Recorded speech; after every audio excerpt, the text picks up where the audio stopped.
So welcome everyone. I am Ankur, co-founder and CEO of Belong. So some of you guys have already attended these online meetups. So many of you already know, but just a brief intro. Belong is a NRI savings and investment app. We are building some cool products from Gift City, and that is how we started these online meetups. So hence it's called Gifted Insights. Uh, my background is of being in financial services for now close to 15 years, the last 10 being a fintech entrepreneur. And yeah, I'm a SEBI registered investment advisor, but this session is not about investment advice. We'll mostly be talking about tax issues, especially since the tax filing season is here. So we'll mostly be talking about how NRIs can file taxes, what are the things to look out for, what to avoid. And for that, we have a very experienced expert in Sagar Soman. So he has been doing this for over 20 years. For getting the global cross-border transactions, not just for individuals but for corporates, global HNI families. So all these, he obviously he will talk a lot about these, but all the FEMA, DTAA, and all the alphabet soup. So he'll explain that to you. He'll break it down for you. And yeah, just to let you know, Sagar is also one of our empaneled CAs for the tax filing service that we have recently launched. So we'll talk about it a bit towards the end once we are done with the session. But yeah, in short, you guys can sign up for that service, and Sagar or similar NRI tax experts will help you with the entire tax filing process in India. So yeah, handing it over to you, Sagar, for the session. Welcome. Thank you so much, Ankur, and thanks everyone for joining on a Saturday. Um, I hope I'm audible properly. Yep. Okay. So yeah, let's start with the introduction of the term NRI because this is where a lot of confusion happens generally. So I just wanted to clarify, it's not a generic term like everybody thinks it is, Generally, people confuse it that if I'm an NRI as per income tax, then I also classify as an NRI as per FEMA or as per Citizenship Act and all. So I just wanted to clarify that it's kind of a generic term like a doctor who can be a PhD or a dentist or a surgeon or a plain MBBS. So, NRI is not a one label which you can apply to everyone. And there are a lot of nuances attached to this. If you classify as an NRI under one law but not under another, then there are different taxation issues or different compliance issues applicable to you. So first of all, understanding whether you are an NRI as per FEMA and income tax is the most important thing for you. Um, now, let's come to FEMA because FEMA is something which applies to you from day one. First of all, you'll be surprised to know that the term NRI is not defined under FEMA. FEMA only talks about a person resident in India and a person resident outside India. Now, person resident outside India is usually called as a NRI in general parlance. What happens is if you stay in India, like me and Ankur living in India for more than 182 days in any given financial year, we always go by the financial year, which is April to March in India. So, if I've stayed for more than 182 days, which means 183 days or more. So here there is a subtle difference between Income Tax Act and FEMA because FEMA talks about more than 182 days, whereas income tax talks about 182 days or more. So as per FEMA, you have to be at least here for 183 days. But at the same time, this is the basic test which you need to pass to be a resident in India. But apart from that, if you leave for any of the purposes given below, you classify as a person resident outside India. So which can be taking employment outside India or running a business outside India or as a spouse joining your husband or wife on a work visa, or showing your intention to live outside India for uncertain period, or taking up any educational course outside India. So all these situations classify you as a resident outside India from day one, which means that a lot of things change for you. The moment you become a resident outside India, your bank accounts are governed by FEMA, which means that you need to convert your saving account to a NRO account. You can open an NRE account for repatriable investments. You are also eligible for FCNR accounts. All these things will apply to you the moment you become a resident outside India. Um, Now, what is FEMA? FEMA is basically a cross-border rule book which applies, the moment you leave India or you want to transfer any funds to an NRI. I mean, even parents paying funds to NRI, children living abroad, or for any immediate family needs, if you're transferring money outside India, everything is governed by FEMA. FEMA is basically the Foreign Exchange Management Act, which governs the cross-border money movement. So every rupee traveling in and out of India is governed by FEMA. The policy is, it has been formulated by RBI and central government. Um, then enforcement directorate does the actual enforcement of the law, and the execution is done by our banks. So all the banks which give you the NRO accounts and all are basically FEMA registered ADs. AD is an authorized dealer, and they have been given the responsibility to check FEMA compliance. So your bank is the point of contact which will check your FEMA compliances and all. Now, what all things does it cover? Basically, bank accounts, investments, any movement of funds, buying, selling property, and everything.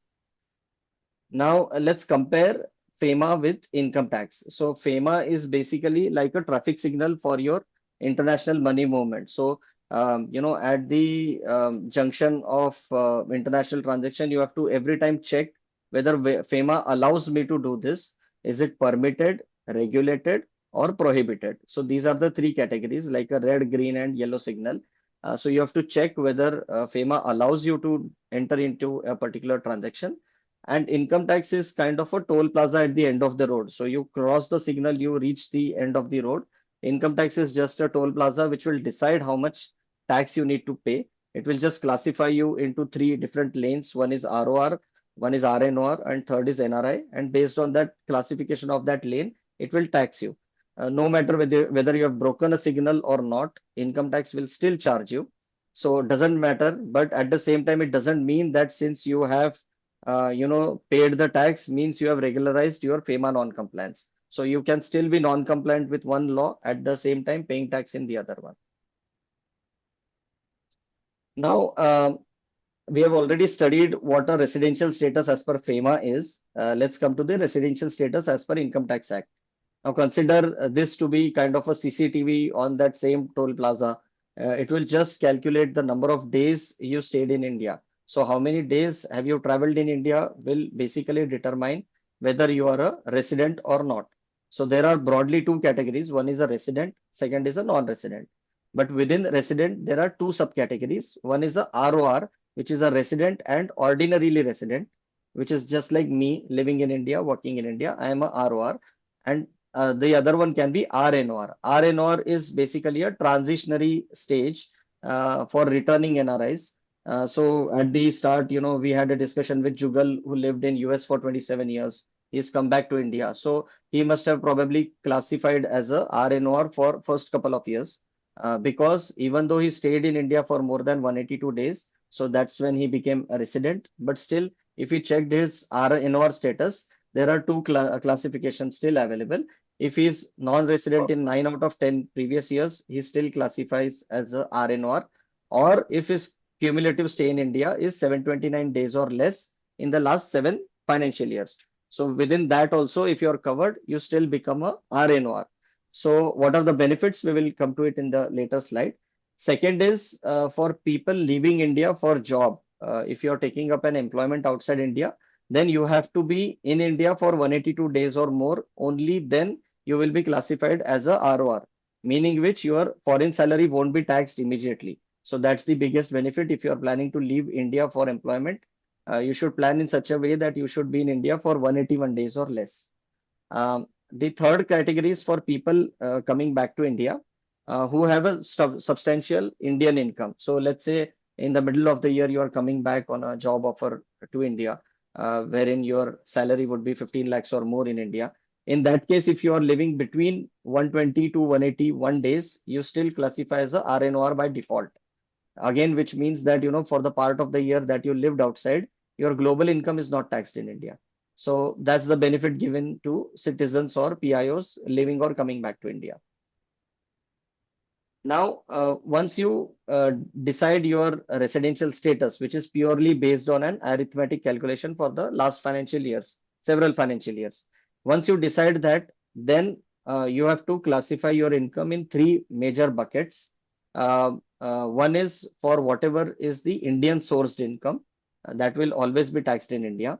Second is through a business being set up or run from India, that will be taxable only in case of ROR and RNOR, not in case of non-resident. And third is global income. Your global income is not taxed for RNOR as well as non-resident. So that is the benefit of being an RNOR for the transitionary period. Now let's quickly summarize the differences between these two laws. Income Tax Act is a purely revenue law, which will just tax you based on how much days you are in India. So it will classify your income according to that and it will tax you. Whereas FEMA is a regulatory law, it will decide what you can do and what you cannot do. So it is a far stricter law and you need to comply with it.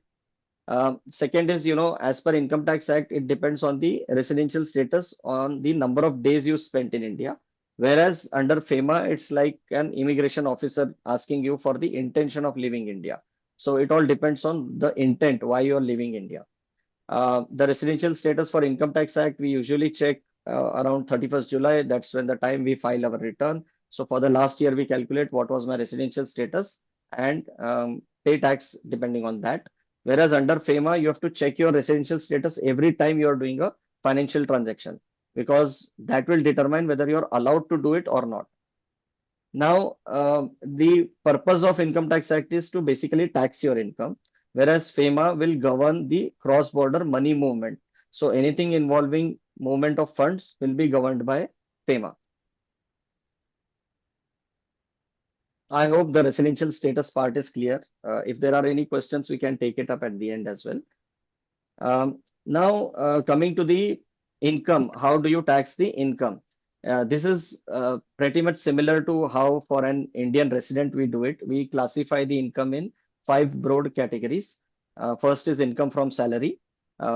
Second is income from house property, which is basically rental income. It also includes your commercial properties. Third is capital gains. Fourth is business income. And fifth is income from other sources, which is basically residuary, which includes all the interest and every other income. So salary is usually not taxable in case of NRIs. If it is taxable only if it is credited in India. But for NRIs, generally, this is not, income part of their income. House property, yes, it's a very common form of NRI income. Capital gains depends on all the capital assets like mutual funds, shares, property, everything. So for property, for example, if you are holding the property for more than 24 months, then it classifies as a long-term capital asset and the tax rate is only 12.5% plus surcharge and cess. Whereas if it is held for less than 24 months, then it is classified as a slab rate income. So depending on the income of your slab, it is taxed. Then other sources is basically your interest, dividend, royalty income, everything else. Business profession is only if the business is controlled and set up in India, then it is taxable. So usually not in the case of NRIs, this is not there. I mean, this source of income is usually not there in case of an NRI. Also, there are certain disclosure requirements. There is a Schedule AL, which is kind of a mini balance sheet, which has to disclose all your assets and liabilities. They have to be clubbed together in different categories. So it's not a detailed disclosure like a balance sheet, but still, yes. So you need to calculate your net worth and provide here. But for an NRI or RNOR, it is only applicable for your Indian income, so or Indian assets. So you don't need to disclose your assets and liabilities abroad. Now there is a Schedule FA, which is a very detailed schedule, which has to disclose all your foreign assets, even if you are a signatory to those, or even if you have a locker to which you are a signatory, or even if you're a nominee to any insurance contract and things like that. So any kind of a asset in which you can earn anything in the future also, even your pension plans and all, everything has to be disclosed in foreign assets. But this is applicable only in case of ROR. So till the moment you classify as a NRI or RNOR, you don't have to fill Schedule FA. Yeah, so just yeah, on the previous one. So, a lot of NRIs that we have spoken to feel that if they file ITR in India, they will have to disclose all their foreign assets. So, that is not necessary. So Correct. just wanted to point that out. And even Yes. for Schedule AL, this limit is only for your Indian income and not for Correct. your global income. So only if your Indian income crosses that threshold, this additional disclosure is required. And Correct. this also pertains to your Indian assets and liabilities. Again, not your foreign assets. Correct. And one more thing, when we file as a non-resident, then we have to give the taxpayer identification number, which is equivalent to your PAN number abroad. Many NRIs feel that, if I give that number, then income tax department will access my those records and all. So income tax department has detailed, information about your foreign assets as well, because we are a signatory to CRS. We are a CRS compliant nation, so we already get a lot of information for your foreign assets. So just because you disclose your TIN number doesn't mean that India will come after your global income. You just need to classify your residential status properly, and that's all. Yeah. So, Sagar, one question here, I'll just quickly take it. It is on the chat since we are discussing this. So Mayank is asking, does the 1 CR limit apply on taxable income or does it include exempt income as well? No, it does not include the exempt income, only the taxable income. Taxable. Thanks.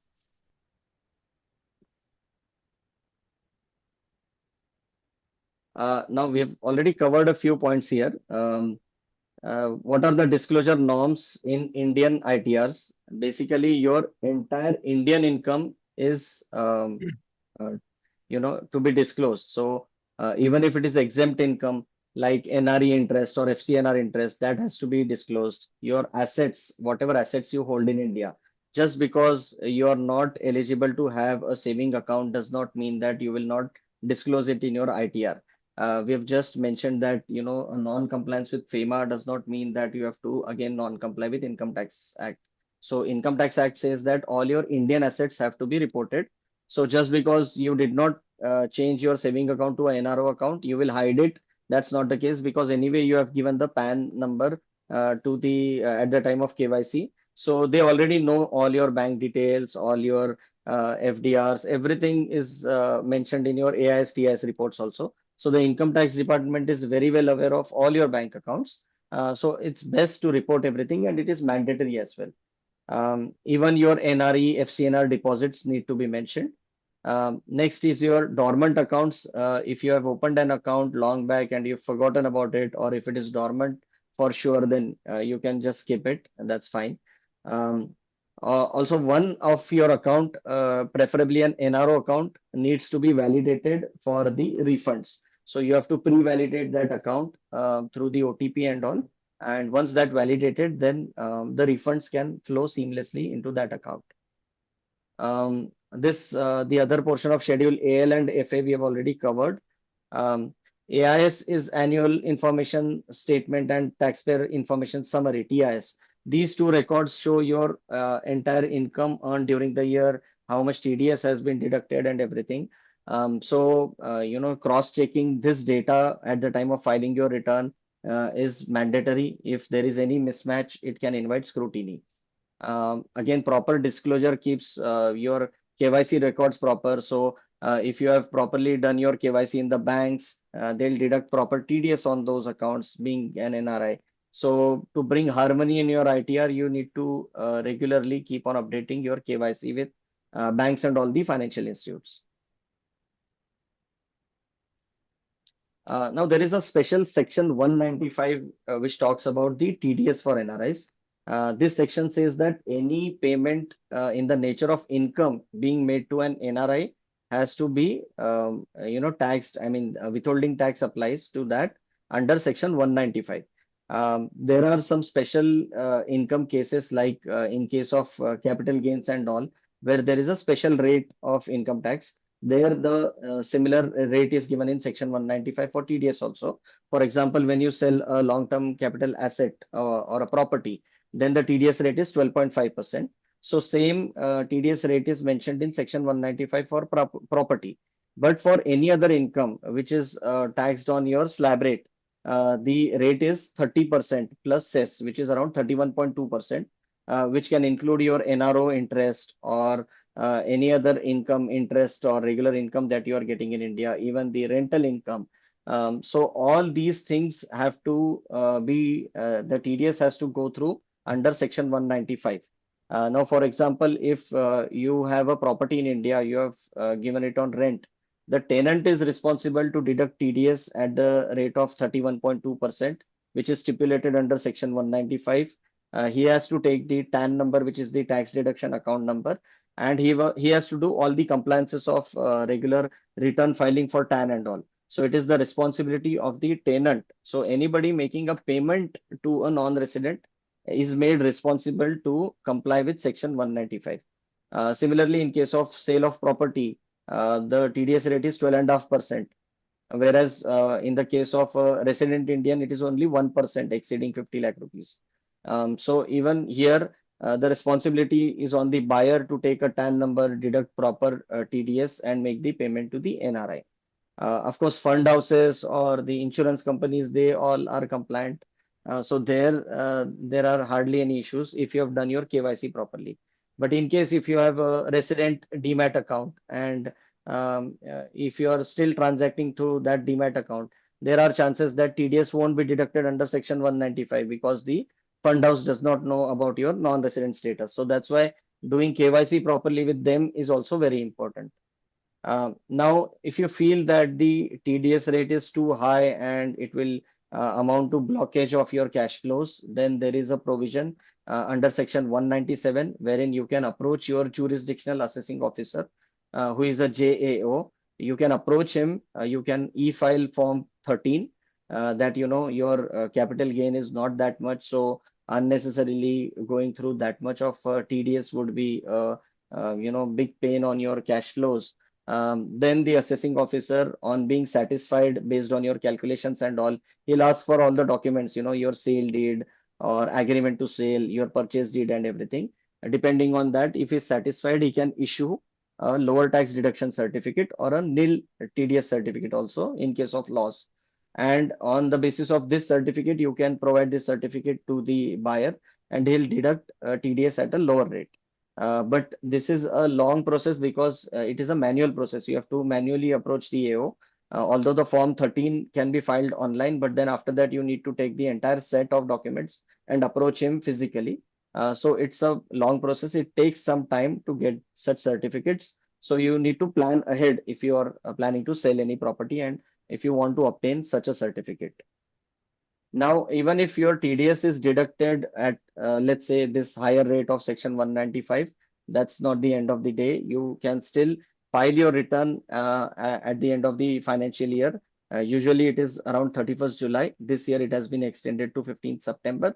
So you need to file your return and claim back the excess TDS deducted.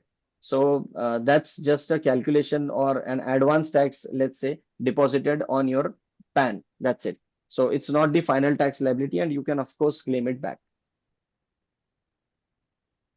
Now, typically if your income exceeds the minimum threshold, which is 2.5 lakh rupees, then you need to file an income tax return.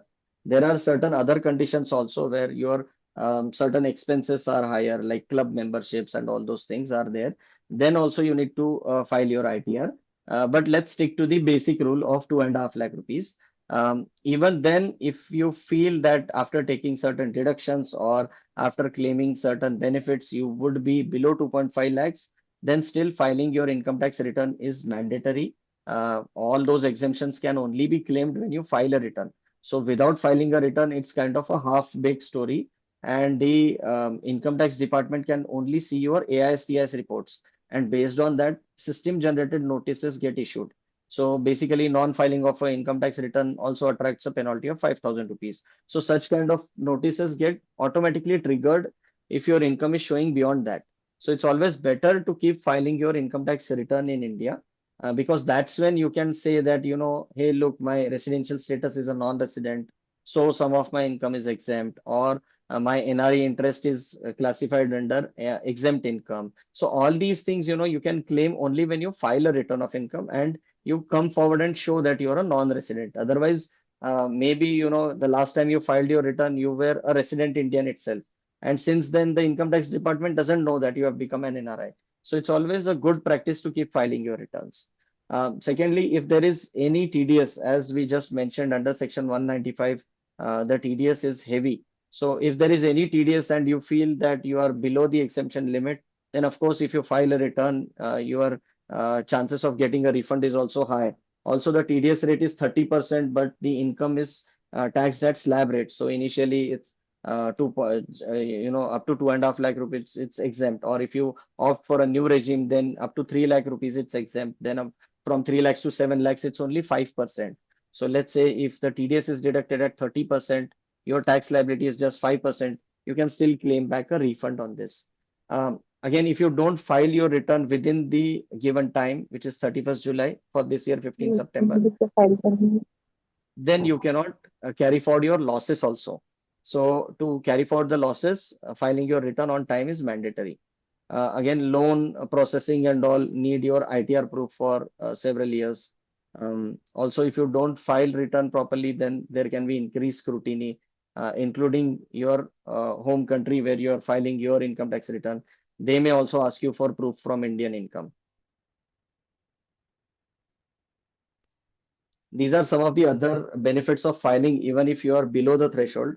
The major benefit, I would say, is to substantiate your residential status. Because year on year, when you keep on filing your return and say, I am a non-resident, don't look at my foreign income, that's enough. I mean, otherwise, we have seen many NRIs get notices just because they have not been regular in filing their income tax return in India.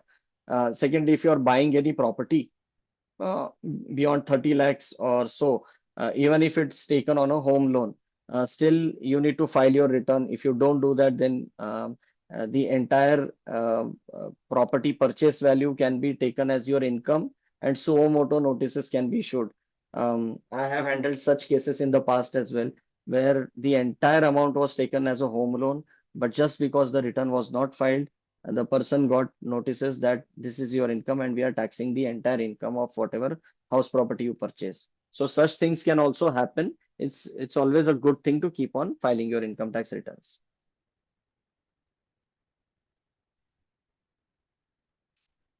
Now, for an NRI, which forms apply? This is most important because right now the utilities published on the portal are only ITR-1 and ITR-4. I'm getting a lot of inquiries that why not file under ITR-1. So ITR-1 does not apply to an NRI. Only ITR-2 and ITR-3 are the forms which apply to you. These both utilities are not even published as of now.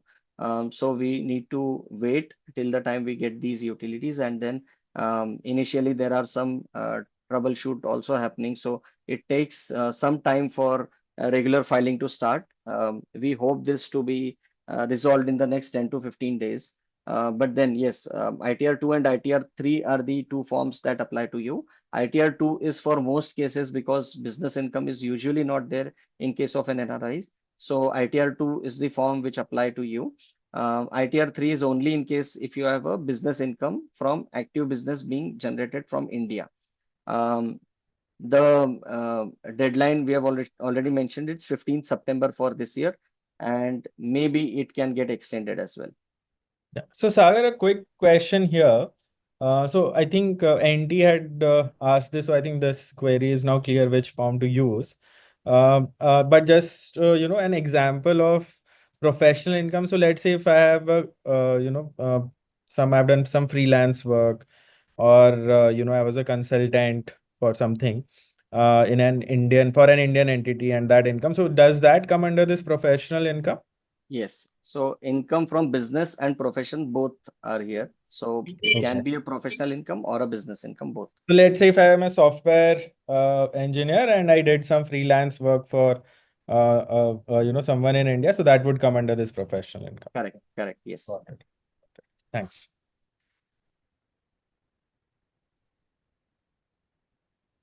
Now, what happens if you miss the deadline? Let's say 31st July is the regular deadline every year. If you miss that, you can still file by the end of calendar year, which is 31st December. Now, if you file after your due date, which is 31st July or 15 September for special cases like this year, you need to pay a late fee of 5,000 rupees if your income is more than 5 lakh rupees, or if it is lesser than that, it's 1,000 rupees. The only problem is that you cannot carry forward your losses. It can be carried forward only in case if you file within the due date. Secondly, in case of late filing, there is an interest on the tax liability as well. So if there is a tax outflow, which usually does not happen in case of an NRI, because we see heavy TDS being charged on their income. But if there is a tax liability as well, then you have to pay interest also due to the late filing. Now, this is the last window of opportunity for you to get a refund. That is by end of calendar year. If you don't do that, then still you can file returns later on, but refund cannot be claimed. So by way of filing a return to get the refunds, this is the last window of opportunity. So let's say for last year, you cannot file now. Only the last financial year that ended in 2025, which was 1st April 24 to 25, we can file the return. But before that, you cannot file a return to get a refund. Okay. Got it. So, Sagar, one question here. So let's say if I file, let's say I miss the original deadline, I do a late filing, then definitely refunds can be claimed. That's not a problem. Correct. Can it be revised? Or let's say I did initial filing before 31st. Can I revise it after 31st? Yes. Yes. You can. No, not after 31st. You won't Okay. be able to revise it So as well. everything is before 31st Correct. only. Correct. Yes. Got it. Now, again, what happens is if you are filing credits of foreign income under Form 67. So let's say if there is some income you got abroad, you've become a ROR now, you want to claim under DTAA, you want to claim the benefit of whatever tax you paid overseas, then there is a Form 67 which needs to be uploaded before you file a return. Along with that Form 67, you need to provide proof of the withholding tax. If you don't do it by the due date, again, Form 67, as per income tax rules, is not allowed to be filed in belated return or in a revised return and all. So again, that's when we see a lot of challenges happening. Mhm. Although there have been, legal precedents which say that merely because you did not follow the income tax procedure in a particular country, you cannot deny the DTA benefits. So eventually we can go in and appeal and get the claim back, but then it's a lot of procedural hassle. So you have to be Right. very careful to file Form 67 and all before the due dates itself. Got it. Got it.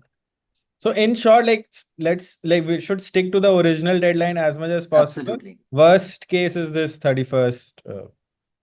Got it. And of course, you can revise it later on. If you feel that there are some errors, you can still revise the return. But only till 31st. Correct, yes. Got it.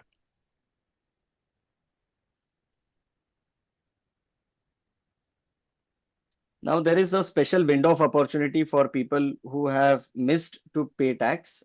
This is not in case of refunds. This is only in case of if you want to take the benefit of suo moto going ahead and paying tax to the department. If you are fearing that you have missed some income to be reported in India and there is a liability, then there is a special window for up to 4 years. So let's say for the last financial year, which ended on 31st March 2025, the assessment year is 25-26. So up to 31st March 2030, that is 4 years from the end of the relevant assessment year, you can go ahead and pay the taxes along with this additional penalty. This is the additional tax is kind of a tax on tax. So you need to pay this tax on tax and plus interest for the delayed payment, and you can still regularize your case if you feel you have missed anything. So Earlier, one this was only for 2 years. Now, from 1st April, they have revised it to 4 years. So another question here, Sagar. So this, as you said, obviously cannot be used for claiming anything from the Correct. department, right? Like no refunds or anything. What if I don't have any, tax, payable tax, but I still just want to do it to have that trail? So is that possible? That's not possible then. Okay, This ITR-U can be filed only if there is a tax outflow. got it, got it. So if you But are within the exemption limit of 2.5 lakhs, let's say your income is only 2 lakhs, then you cannot come forward and file your returns. got it, got Yeah. it. And Sagar, is there any implications of that? So let's say I'm filing returns every year, but 1 year I forget to file, and there is no taxable income. If Can there there is be no some taxable scrutiny income, because of that or anything? no, no. In case if you get a notice for non-filing of return, you still have a proof to say that your income is below the threshold limit. So under section 139(1), you are not obliged to file a return.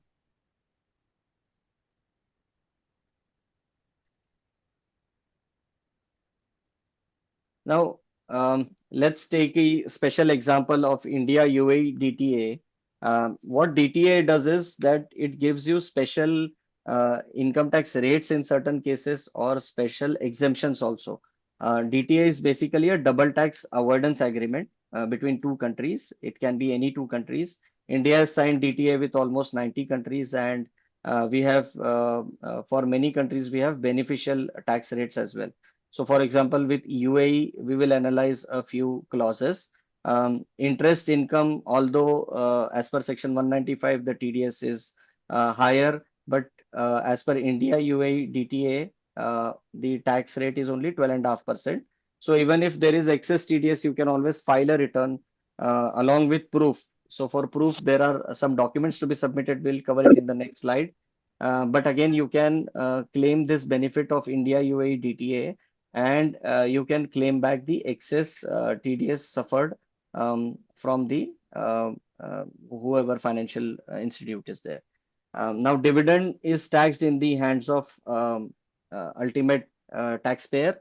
So earlier there was dividend distribution tax, which is not there anymore. So dividend is taxed in the hands of individuals.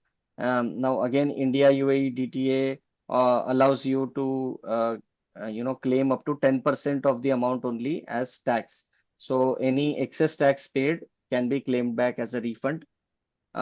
In capital gains, there is a Article 13, which says that if it's immovable property, then it will be taxed in the country where the property is situated.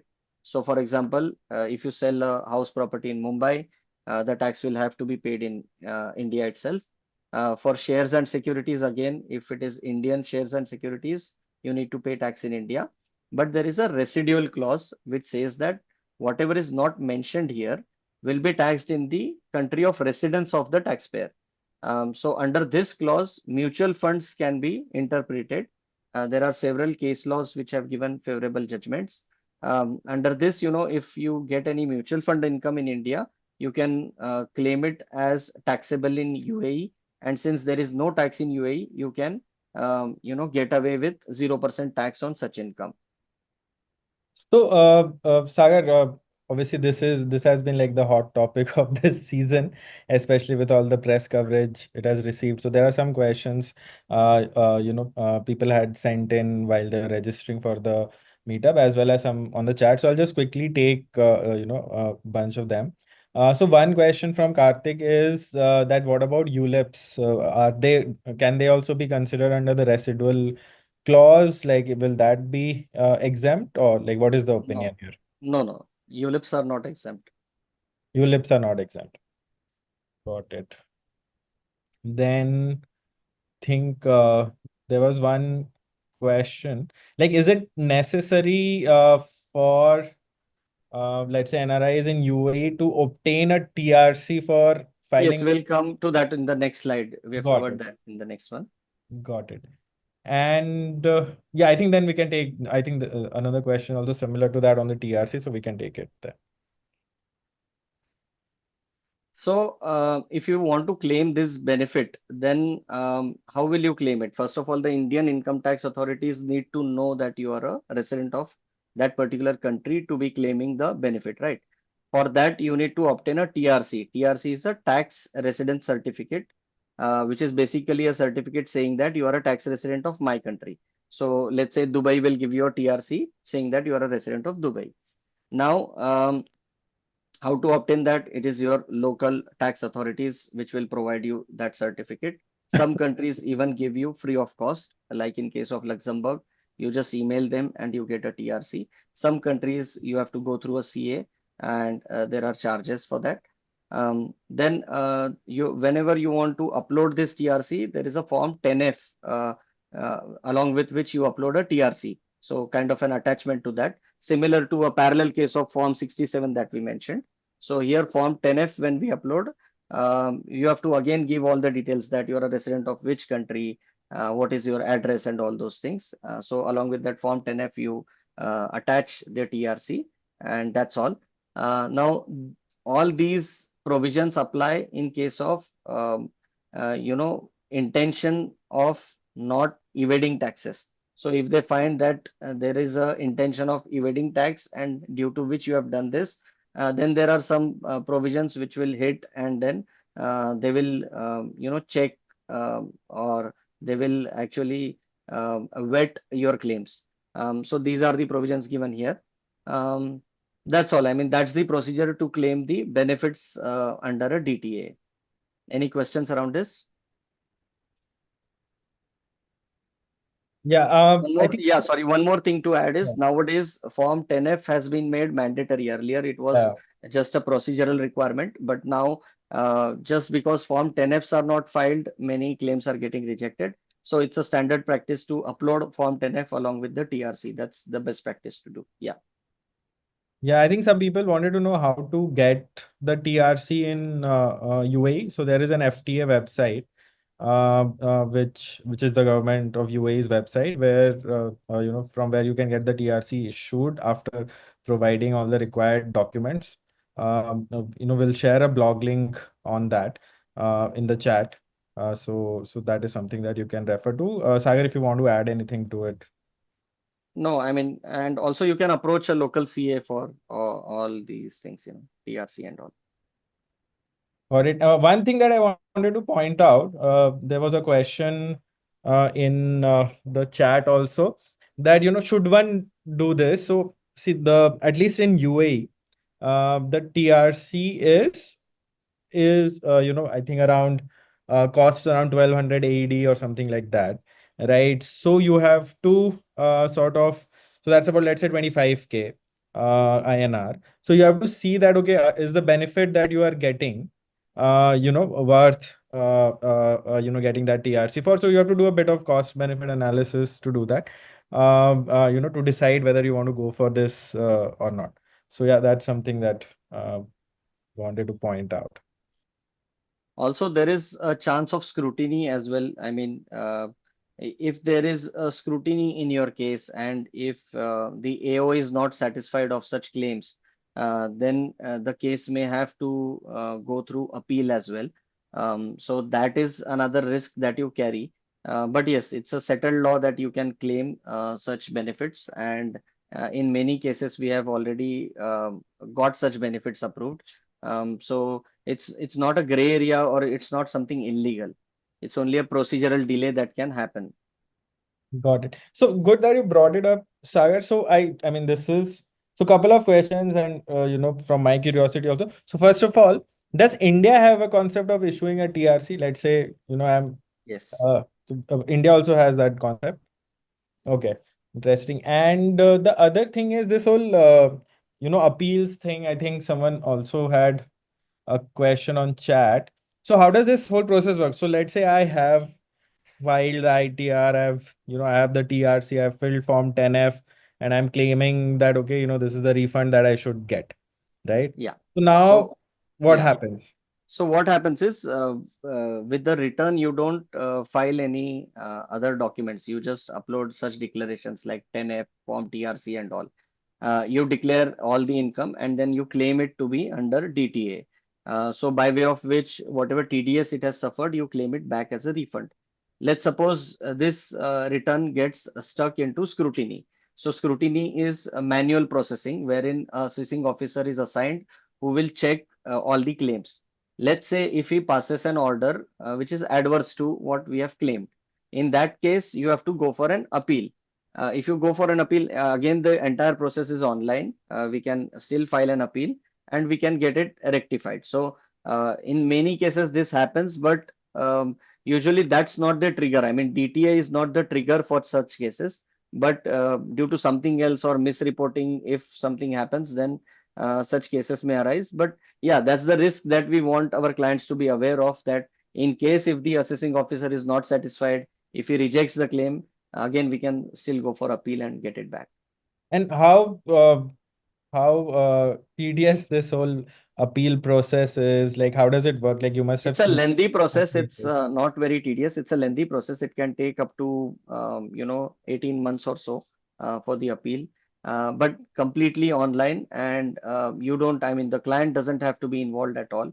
Uh, you can assign a CA who can do this on your behalf, and it's completely online, completely digital Got it. process. Yeah, Got it. But till then, obviously, you will not get that your refund, refund will be stuck. Yes, right? And will they give you interest? Like, if eventually yes, yes, they will give yes, you interest on yes, that. yes, yes. And there's one more question on chat with respect to this whole process. So if there is delay in getting response from the assessing officer, once you have, put in your answers and all, then like, is there something to be done, or you just like keep waiting for them to respond? No, we have to keep waiting. Okay. Got it. Yeah, I think now everything has become like faceless also. So there's like, it's not Completely like, faceless. It's completely yeah, online. You can track it on your own as well. got it. Got it. Yeah, S- we can move ahead. Sagar, one question I had for you, I asked in the chat as well. I was discussing with Ankur regarding the minimum requirement of stay in UAE for the TRC. It was originally 6 months, but a 1st March 2023 circular says it can be 3 months now. So wanted clarification if you had any idea about that. I don't have a specific idea on that. Ankur, maybe you have an idea Yeah, on no, this. yes, I saw that. I'll go through that after the call and maybe discuss with Sagar also separately. But as I wrote in the chat as well, the DTA specifically also has a condition that in order to be a resident of UAE, there's a 180 to 183 183 days plus. days Yeah, criteria, yeah. right? So even if it is possible to get a TRC, which also I'll go through that, but the DTA benefit applicability is also mentioned in the DTA. So it needs to be a combination of the two. But we will get back to you. I mean, this is an interesting point. I was just going through it cursorily. It has I think that condition is for UAE nationals or something. So I'll go through that and I'll get back to you on it. Perfect, thank you. And also, if you guys could recommend a CA in UAE, I've recently moved to UAE. So if you guys, like if Sagar has connections or you, if you could recommend one from your side, that would be very Sure, helpful. sure. Yeah, we will get back to you on that as well. Yes. Thank you. Sagar and Ankur, I have a question. It's regarding the difference in financial year definition between UAE and India. India. How Yeah. would that work when one wants to avail the benefit under DTAA? Yeah, no, good question, Vipul. So, I mean, just to rephrase it for others, so in UAE, the financial year is the calendar year. For us, there's a 3 month, offset from that. So while we file taxes here, will the calendar year TRC suffice? So that is broadly the question, or will we have to take TRC for both years? Like, what do we do practically in these situations, Sagar? Practically, we advise them to take two. So if the claim is for a big amount, then it's always beneficial to take for two. So in that case, I'll have to like have two TRC certificates, like Yeah, investment up to because like if it's 50, only talking about 50K. the calendar year and we are filing for the financial year, then we need to prove that 183 days for the entire financial year is there. Okay. But like It all what depends I was on, meaning to ask, yeah, it all depends on case to case, like how many days calculation is there based on that. okay. But if from April 1st, 2024 to March to December 2024, so that's the overlap period, right? If in that period I complete my 182 days, that would do it, right? Yes, absolutely. So you have to prove it's 183 day plus. So if the certificate In those nine specifically months. says so, yeah, if the certificate Right. specifically says so, then it's fine. For many countries, they give the certificate only as on date. Okay. Okay. Understood. Thanks. Let's get to the next slide. Yeah, so some of the key pitfalls to avoid. The first one is very important. I have seen many NRIs do this. Just because they have a saving account in India, they themselves declare to be a resident Indian in the ITR.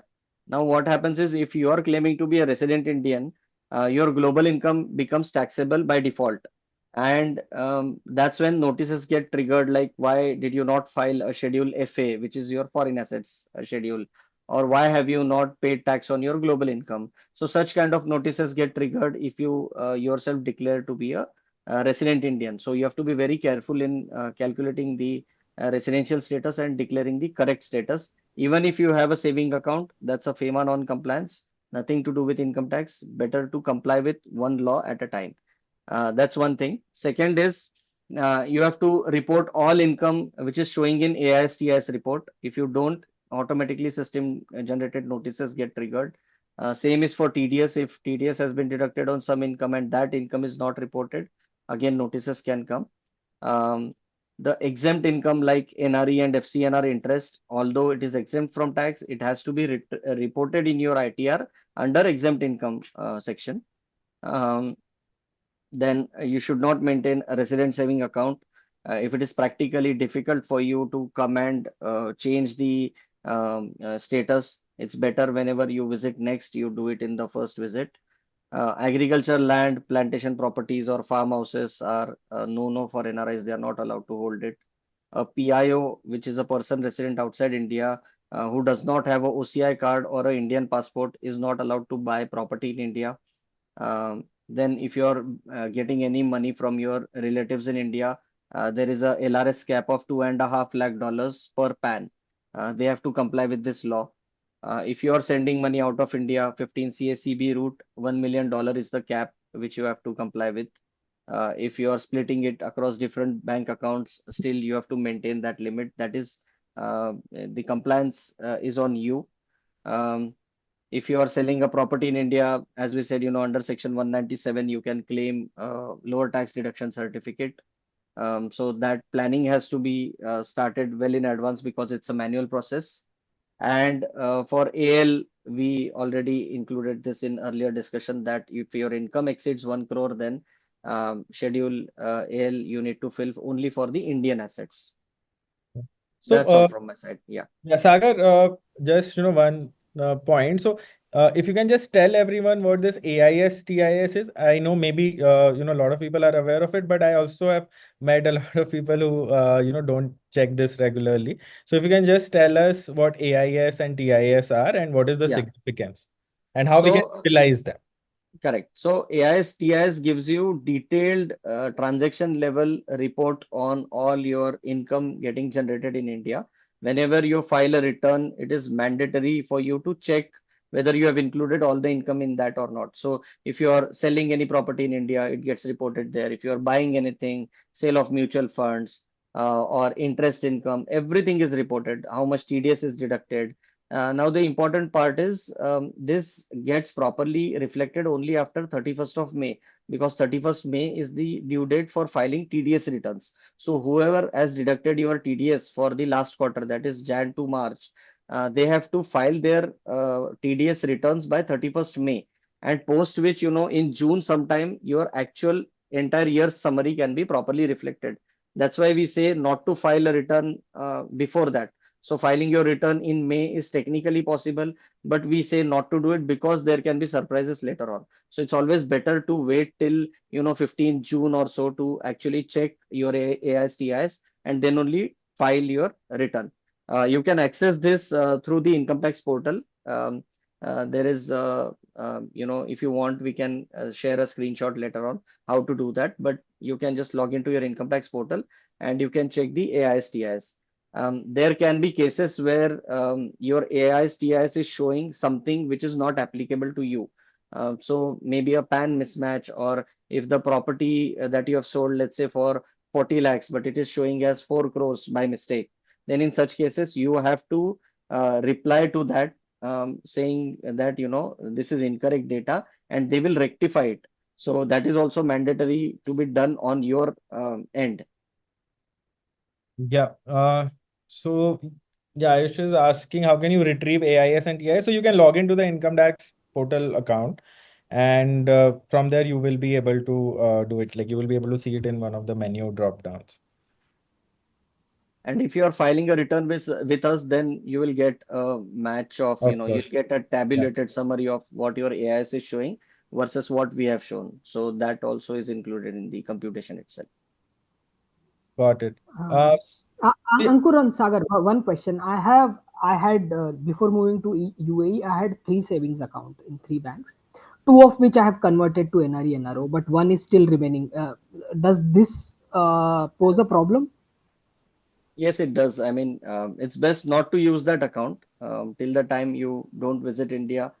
You can stop using the account and use only the NRO or NRE accounts. Okay. But that's like again in the light of the discussion that we have had here, Vipul, that's a FEMA violation.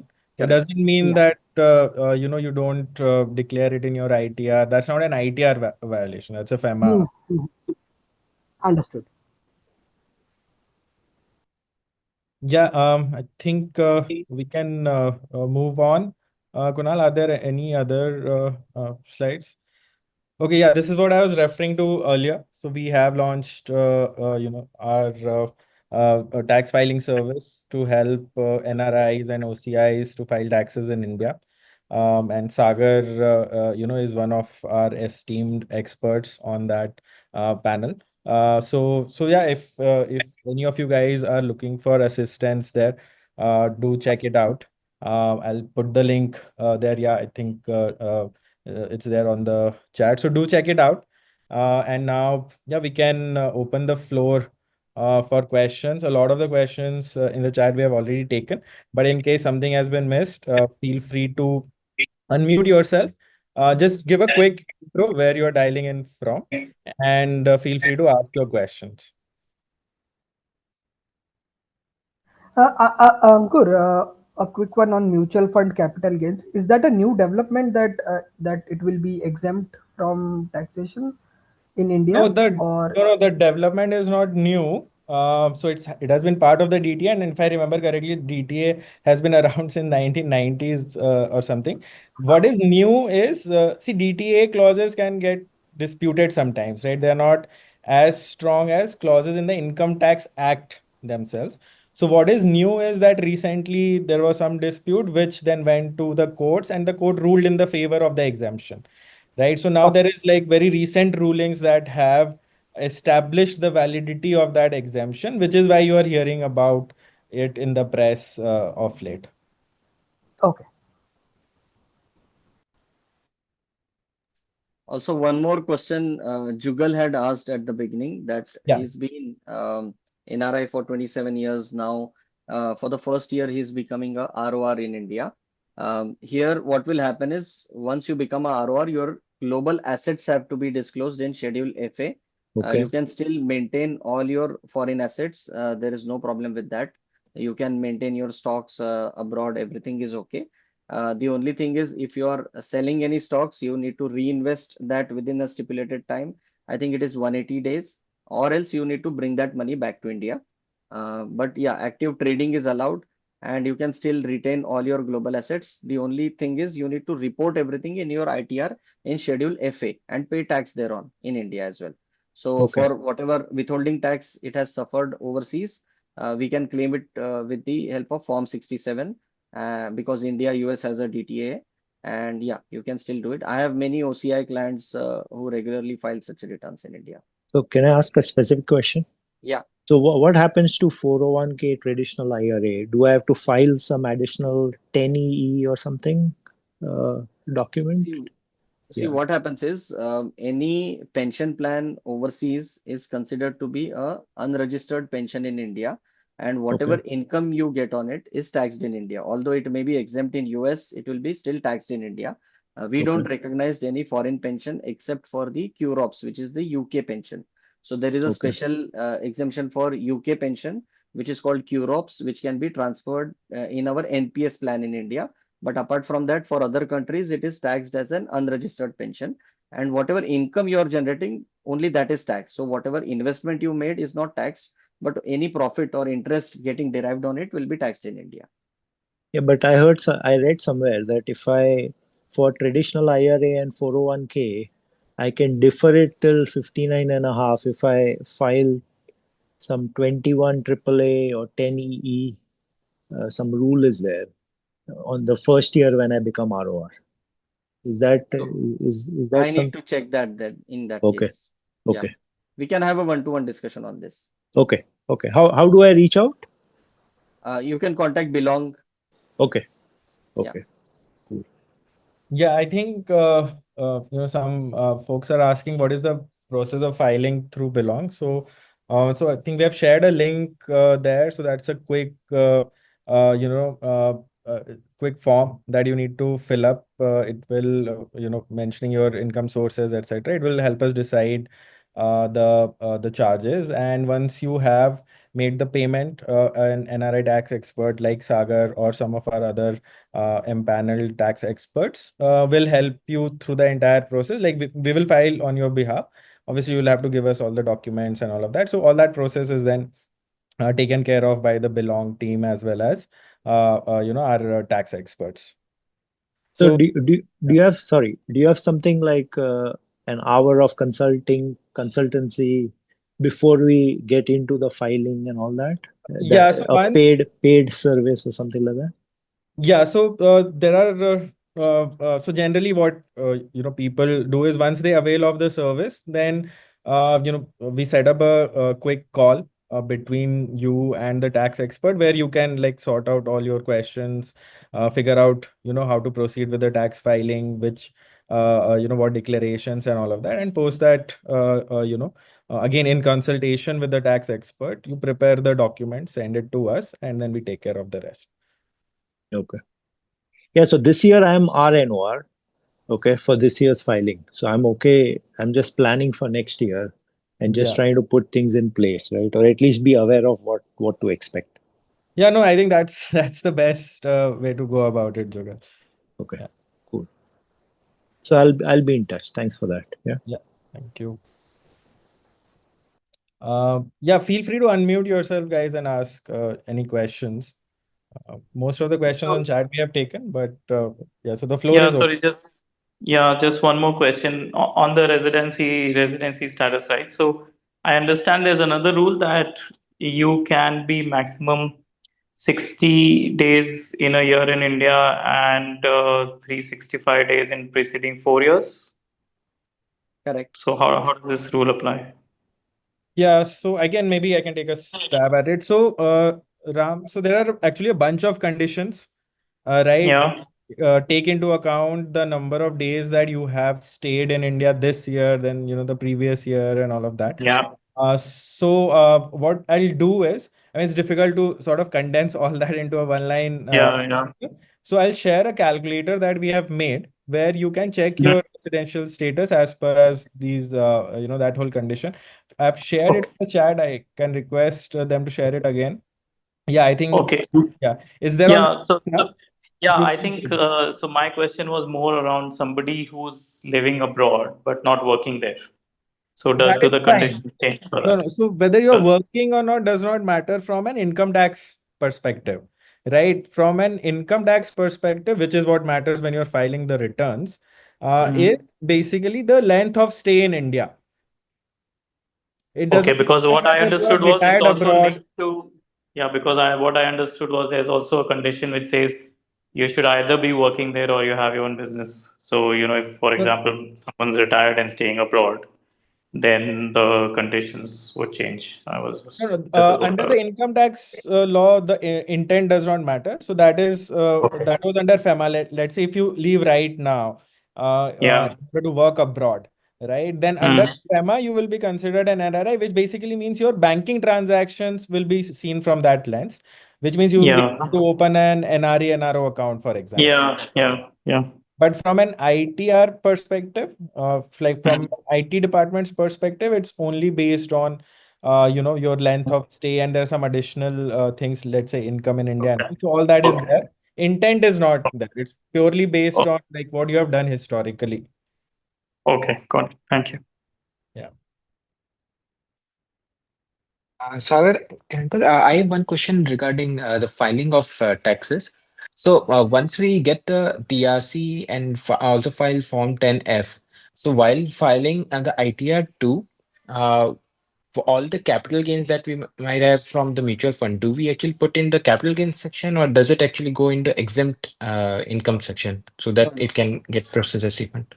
it's not exempt income, so you'll have to disclose it under capital gains first, and then there is a special section under DTAA wherein you claim it as taxed at a special rate, which can be 0% also. Okay. So under both, you need to match it properly every entry. Yeah. And I think you also Okay. have to And specify which DTA clause you are, Correct. So claiming which the special article, rate. yes, which article, which country, everything you need to mention. okay. Thanks. Yeah. Thanks, Frank. Yeah. Any other question? Feel free to introduce yourself and where you are joining from, because we mostly don't get to see who is speaking. But yeah, Ankur, I have one question on the tax filing. yeah. So I have to file individually for me and my wife, but I also have an entity in India.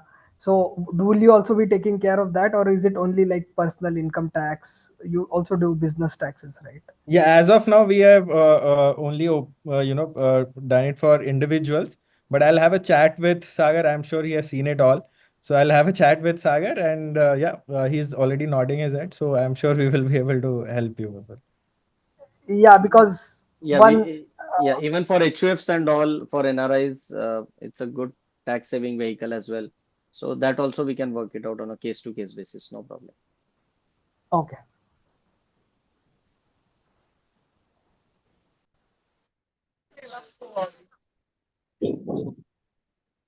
Hello, am I audible? Yes. Yeah, hi. My name is Anand. I just wanted to check. I know a lot of the audience is primarily USA, UAE focused. I live in Italy and in NRI. I need to file taxes for both myself and my wife. Is the team also quite comfortable with Europe and DTA, DTAA that applies in Italy, etc.? Yeah, so we are conversant with the India side of things. So if tax filing in India, obviously to file taxes there, you will have to take someone else's help. But whatever needs to be done on the India side, including availing of any DTA benefits, that we will be able to handle. Okay. And so I was hearing, listening in as well. So if you want to avail of the services, I saw you have a QR code, etc. But before we commit, can we also have a small discussion with the tax expert so that we Yes. understand the situation better before we commit? Yeah, so generally, I mean, the way we operate, Anand, is that you have to avail of the service so that we keep the questions very relevant. But if you have any questions, what I can do is you mail us the questions, right? And then based on that, we can either take it, respond over email, or if there's a bigger discussion required, then we can figure that out. Okay. Thanks. Does that work, Anand? Yeah, that works. Thank you. Yeah. Hi Ankur, Ayush here from Qatar. Yeah, hi, Ayush. Ankur, one question. You guys, are you in planning to handle the PIS also as an individual Opening investor? PIS accounts? Yeah. Not anytime soon, Ayush. We are mostly focused on building our products, as we said, from Gift City. But what I can do is like, whichever bank you are trying to open this or get this done, we have relationships with almost all banks. So if you're stuck anywhere, or if you need us to, introduce you to the right person, that we can definitely do. No, so basically, let's say if I want to spend or if I want to invest more than 50 lakhs, 60 lakhs, so in India, there is a provision, right, that someone can invest on behalf of you as a, as you as an investor. So in that context, I was asking. Okay, sorry, can you repeat that, Ayush? So, for example, there are companies, right, who deal with the HNI or NRI and they invest on behalf of them. Of course, there is a declaration and they open the PIS on behalf of you and they take care all your investment part. So Got they it. will take you, let's say they take 50 lakh, they charge some fees and they Yes. manage your portfolio. Yeah, so yeah, I think what you're referring to is as a PMS service, portfolio management service. Right now, we don't have that. Again, you need another license Oh, for yeah, us. I'm sorry, PMS. Sorry, my bad. Yeah, yeah, yeah. PMS. Yeah, so we don't have that license yet, and we are also like in the near term not looking to do that. We are mostly focused on building these products from Gift City, mostly that. So not as of now, Ayush. Noted. Thank you. Thank you. Hey, hi, this is Abhishek. I'm based out of Singapore. Sorry, this is going to be a noob kind of question. I've heard about Gift City a little bit off and on over the past couple of years. I have a DBS account, multi-currency, through which I can directly buy USD FDs. So for someone like me who intends to return in a couple of years, um, what are the pros and cons of Gift City? What does it give that a DBS account won't give? Thanks. And by Yeah. the way, thanks so much for this session. Very useful. Yeah, thanks, Abhishek. So, see, I think Gift City. So there are a couple of aspects. So one is the banking aspect within Gift City. So there, any bank account that you open is like a foreign bank account, right? With multi-currency banking options available. There, I think it will be at par with what your DBS account gives you.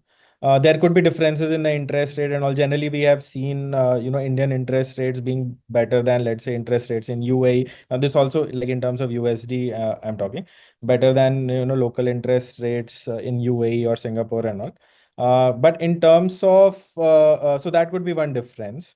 The bigger difference, I think, for someone who already has global banking, will come from a Gift City perspective, will come for investments, right? So, for example, let's say you want to invest in India, you want to invest your foreign money in India, so you can invest that through funds that are domiciled in Gift City. And they further invest it in, let's say, an Indian ETF or an Indian index fund. So they are structured as fund of funds. So I think that is a benefit you will have. So here again, that money remains fully repatriable. You don't have to convert it into INR at your end.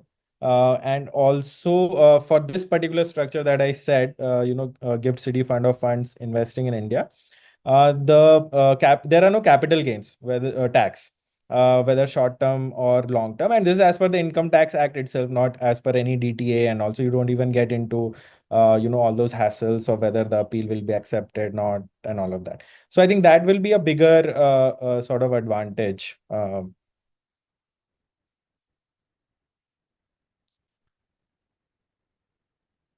Abhishek, did that answer your question? Yeah, very helpful. Thanks.